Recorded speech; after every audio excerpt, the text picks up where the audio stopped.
Pero ang payo ko lang sa mga platform na investment, minsan pinapasukan ng front, kunwari ito yung business nila, ito yung business nila, pero front lang po yun. Ang totoo yun, Ponzi scheme investment lang po talaga. So galing po ako dyan, hindi po ako naninira, sira na po yan. Galing po ako dyan. Marami na po akong pinasukan ganyan. So, kung ako sa inyo guys, mag-focus na lang kayo sa ito sa international company. Live good.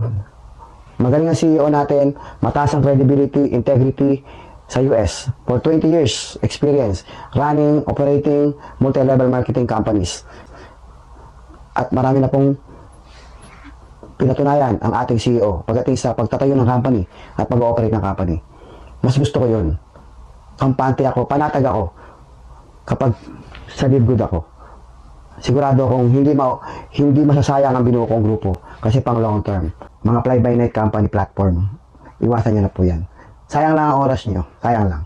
Okay, kita ka sa umpisa, pero guys, wala pang isang taon, nawawala yung company. Kaya, kung ako tatanungin mo guys, kung gusto mo yan, okay lang.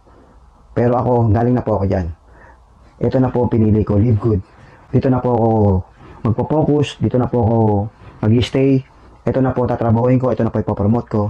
Kasi kailangan pumili ka lang ng isang company na hahatawin mo. Isang company lang, solve ka na kay live good.